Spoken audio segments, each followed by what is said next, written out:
Troliai mumiai. Pasakojimas apie paskutinį slibiną pasaulyje.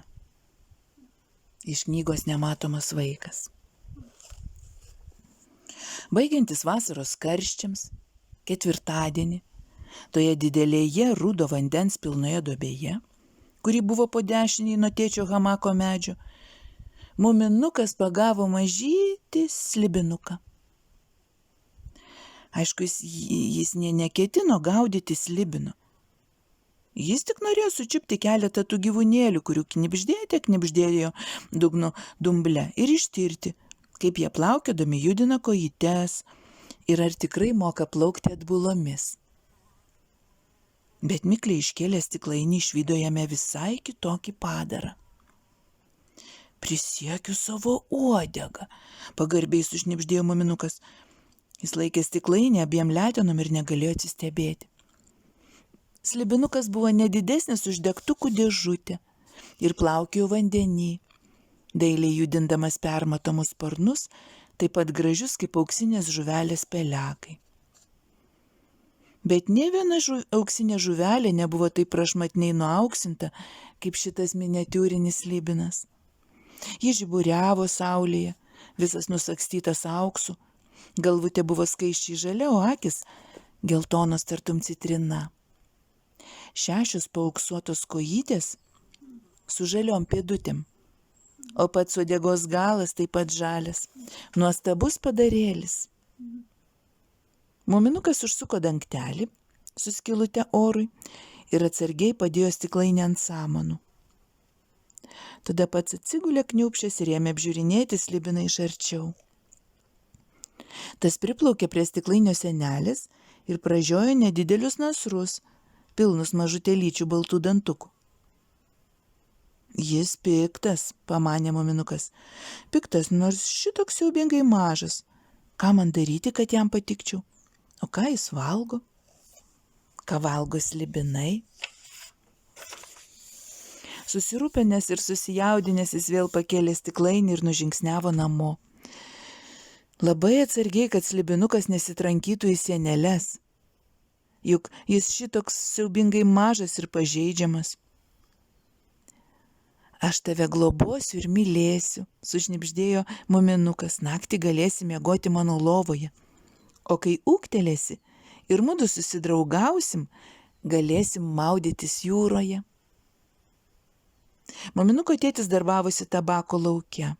Aišku, galima parodyti slibinuką, o gal ir ne. Galima jį pasilaikyti kelias dienas vien savo, kad truputį priprastų. Ir kad būtų paslaptis, kol sulauksi smagiausios akimirkos, parodyti slibiną snusmumrikui. Muminukas tvirtai prispaudė stiklainį savo prie krūtinės ir dėdamasis kuo abejingesnis nuėjo prie laukujų durų. Namiškiai sukiojosi kažkur prie verandos, kaip tik tuo metu, kai jis smuko į vidų. Iš už vandens statinaitės išlindo mažoji Miu ir smalsiai šūktelėjo. Ką čia turi? Nieko, atsakė muminukas. Tai stiklainis, tarė Miu ir ištempė kaklą. O kas jame? Kam jis slepi? Muminukas lėkte užlėkė laiptais į savo kambarį, padėjo stiklainį ant stalo. Vanduo jame smagiai teliuškavosi, o slibinukas buvo sparnais užsidengęs galvą ir susirietęs į kamuolėlį. Jis po truputį atsitėsė ir iššiepė dantukus. Šitaip daugiau nebeatsitiks, pažadėjo jam muminukas. Atleisk man, gerai?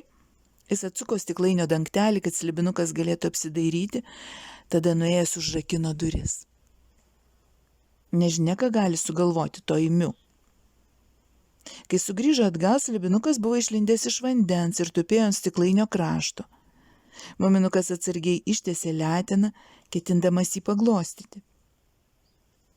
Slibinukas prasižiojo ir paleido dūmų debesėlį. Raudonas liežuvėlis kyštelėjo laukan, kaip liepsna ir vėl taip pat greitai dingo nasruose. O, šūktelėjo muminukas nudegęs, nesmarkiai, bet vis dėlto. Jis dar labiau žavėjosi slibinuku. Tu pikčiurna, ar ne? Tyliai paklausė jis. Baisa pabaisa, žiaurus ir siaubingas, ar ne? Ak tu meiluti, nuostabus mažuliuk, liuliu, liuliu, liu. Slibinukas prunkštelėjo. Muminukas palindo po lovą ir išsitraukė savo skrinutę. Joje buvo keli blyneliai, jau padžiūvę, pusė sumuštinio ir obuolys. Visko atpjovė po kąsnelį ir išdėliojo ant stalo, aplink Slibinuką. Tas trupučiuką pauostė, paniekinamai nužvelgė Muminuką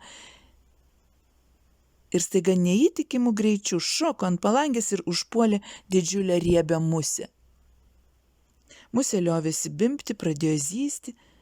Slibinukas čiupo ją už sprando žaliomis letenėlėmis ir pūstelėjo į akis dūmų. Paskui tik čekšt, čekšt baltais dantukais, nasrai prasižiojo ir musė nugarmėjo vidun. Slibinukas prarijo ją, apsilaižė nosį ir pasikasė už ausies. Viena akim paniekinamai dėpsodamas į trolį.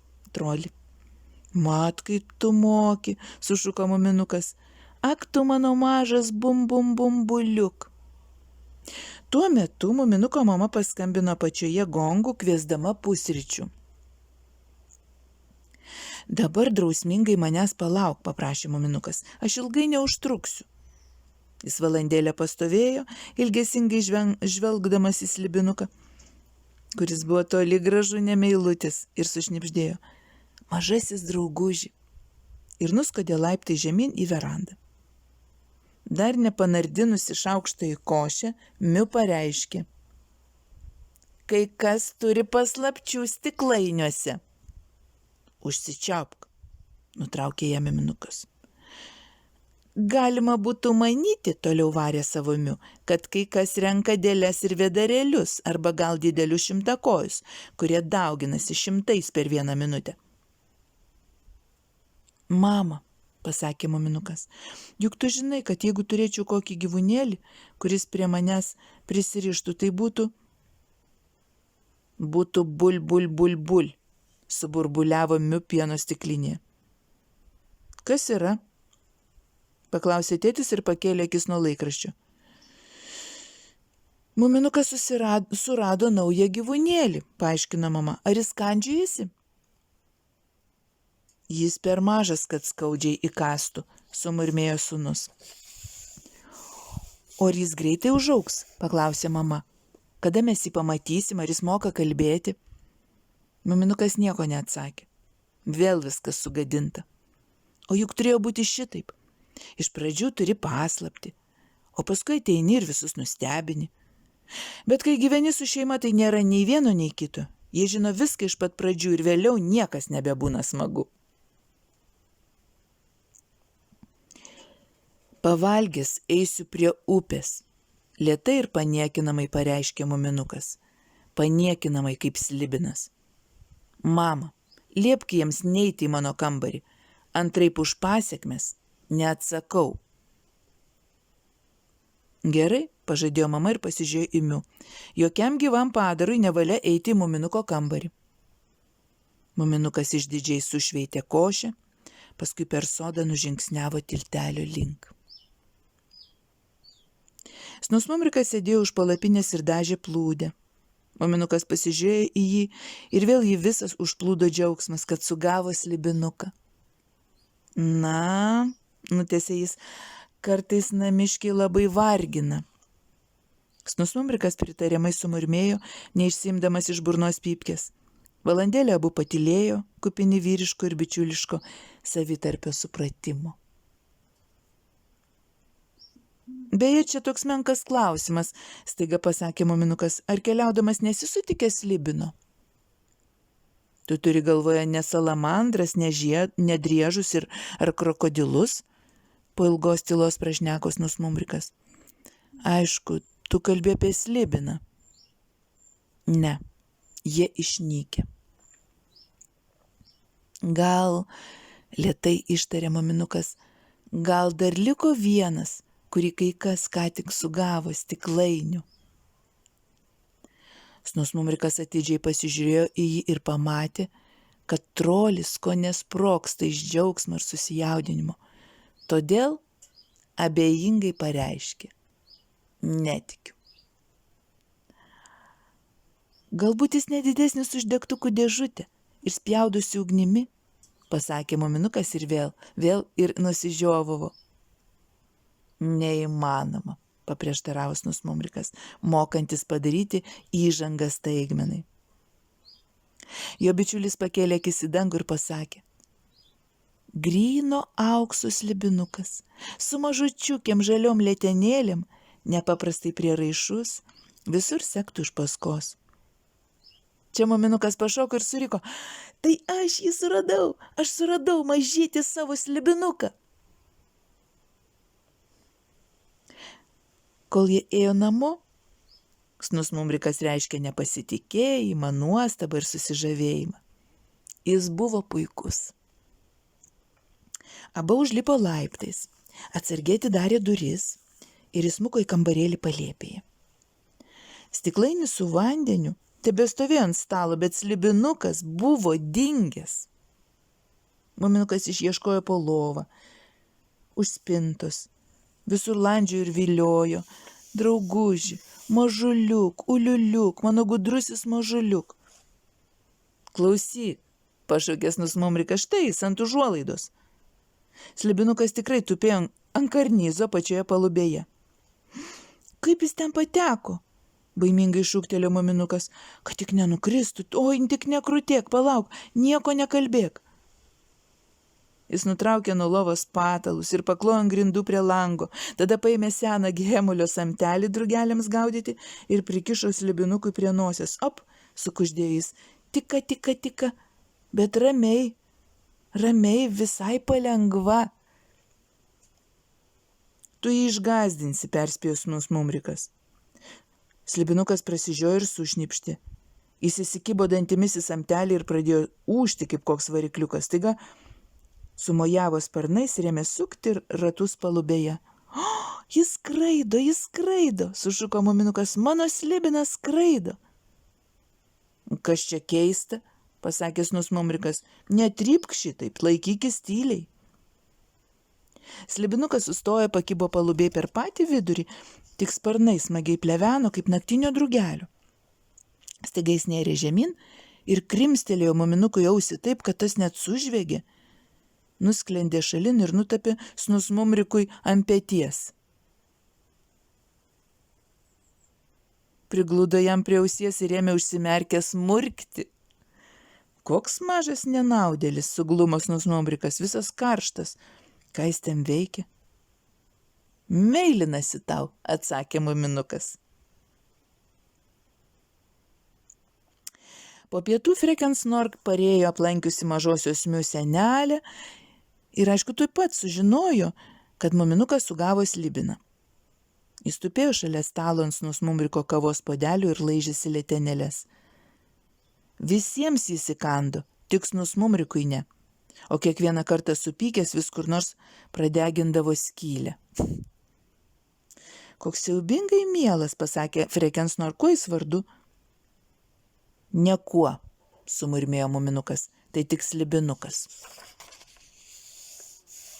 Jis atsargiai ištiesė savo letenėlę per staltiesę ir palėtė vieną auksinę kojytę. Strikt, slibinukas apsuko ratą, sušnipštė ir išspjovė dūmų debesėlį. O, koks jis mielas, sušuko Freken Snork. Slibinukas prisislinko arčiau Snusmumrikui ir pauostė jo pypkę. Ten, kuris tupėjo, staltiesėje išdegė ruda apskrita skylė. Įdomu, ar jis ir klijuotę pradegintų, pasvarstė muminuko mama. Tikrų tikriausiai, pareiškė mažoji Miu, kai tik ūgtelės, supleškins visą namą, pamatysit. Ji čiupo gabalą torto, slibinukas tą pat akimirką priskriejo prie jos ir kaip mažytė auksinė furija ir įkando į leteną. O velnias, klyktelėjo Miu ir nuginė slibinuką servetėlę. Jeigu šitaip kalbėsi, nepateksi į dangų, iškart tarė Miumla, bet muminukas ją nutraukė ir garsiai sušuko. Slibinukas nekaltas, jis manė, kad tu taikaisi suvalgyti musę tupinčią ant torto. Eik po galais su to savo slibinu, suriko Miu, kuriai tikrai skaudėjo. Bet to jis ir ne tavo, o Snusmumriko, nes myli tik tai jį. Staiga įsiviešpatavo tyla. Ką čia toji mažė tauškė, pasakė Snusmumrikas ir atsistojo. Dar porą valandų ir jis ims pažinti savo šeimininką. Na, krūtinkis, skrisk pas šeimininką. Bet slibinukas tupys jam ant peties tvirtai įsikibo visomis 6 letenėlėmis ir sūžė kaip siuvamoji. Snusmumrikas suėmė padarėlį 3 pirštais ir pakišo po kavinuko gaubtu. Paskui atsidarė stiklinės duris ir žengė į sodą. Jis juk užtrokš, sušuko muminukas ir kilstelėjo gaubtą. Slibinukas kaip žaibas šmurkštelėjo laukan, priskrido prie lango, atsitupė ir įsistebeilio snusmumrikui pavimui, primygęs prie stiklo letenas. Netrukus jis ėmė inkšti, o auksinė galva nubluko net iki pačios uodegos. Slibinai, staiga prašneko tėtis, visų pripažintomis žiniomis išnyko maždaug prieš 70 metų. Radau parašytą apie juos aiškinamajame žodyne. Ilgiausiai išgyveno viena jausminga ir labai deginanti jų rūšis. Šie slibinai itin užsispyrė ir niekuomet nekeičia nuomonės. Ačiū už kavą, padėkojo muminukas ir atsistojo. Aš einu į savo kambarį. Mielasis, tavo slibinuką palikti verandoje, paklausė mama, ar jį pasiimsi?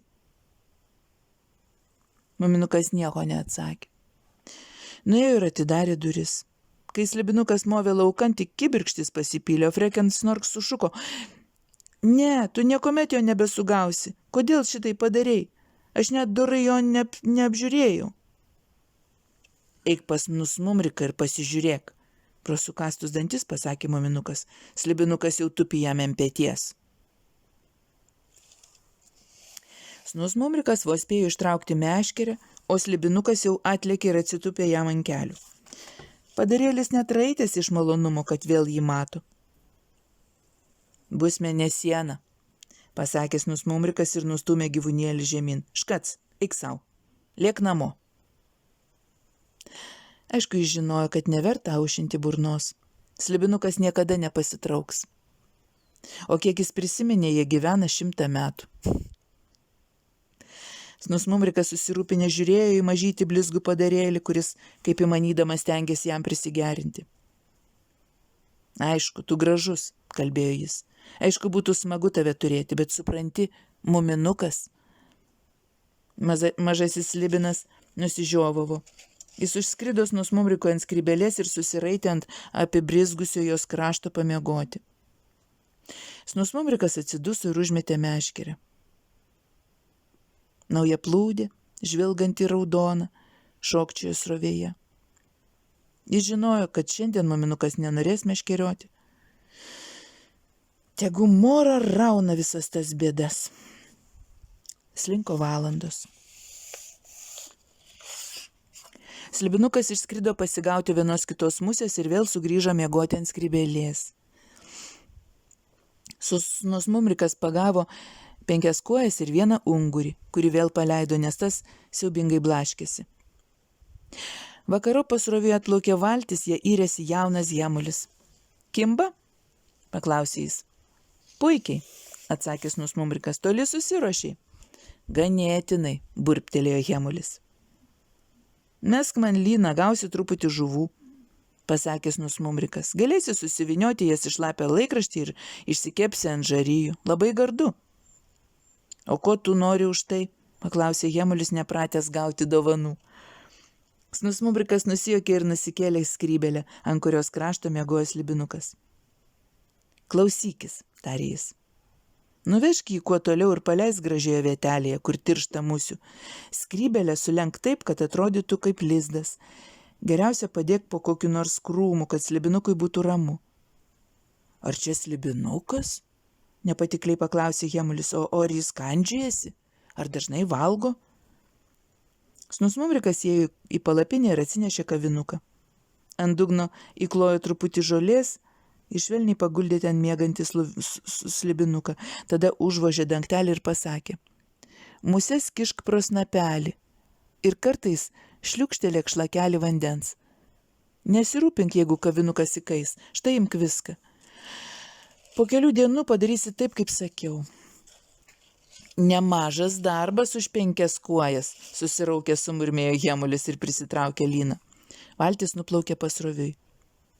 Nepamiršk padėti skrybelės, sušuko pavimais Nusmumrikas, jis ją labai mėgsta. Taip, atsiliepė Hemulis ir dingo už upės vingio. Jam bus gera pamoka, pamanys Nusmumrikas, bet taip jam ir reikia. Muminukas atėjo tik nusileidus saulei. Sveikas, tarės Nusmumrikas, sveikas, atsakė Muminukas, sugavai žuvų. Šiek tiek, gal prisėsi? Ak, aš tik ėjau pro šalį, sumurmėjo Muminukas. Stojo tyla, bet kitoniška, sunki ir bloga. Galop Muminukas į nieką nesikreipdamas paklausė. Na, jis šviečia patamsi. Kas? Aišku, slibinukas, maniau, būtų smagu sužinoti, ar toks padariukas šviečia patamsi. To aš iš tiesų nežinau, atsakęs Nusmumrikas, eik namo ir pasižiūrėk. Bet aš jį paleidau, sušuko Muminukas, argi jis neatskrido pas tave? Ne, neatskrido, išsigynęs Nusmumrikas ir įdegė pypkę. Tokie maži slibinai elgėsi taip, kaip jiems šauna į galvą. Tai šiaip ar taip, o kai pamato riebę musę, tai pamiršta visus, ką mylėjo ar pažinojo. Bet taip jau yra su tais slibinais, su jais nereikia prasidėti. Muminukas ilgai tylėjo. Paskui atsisėdo į žolį ir tarė. Gal ir tavo teisybė. Matyt gerai, kad jis išskrido. Taip, gal šitaip ir geriausia. Klausyk, tavo nauja plūdė. Gražiai atrodo vandenį, ar ne? Raudona. Neblogai. Pritarė Nusmumrikas, padarysiu tokį ir tau, juk rytoj ateisi pameškerioti. Žinoma, atsakė Muminukas, be jokios abejonės.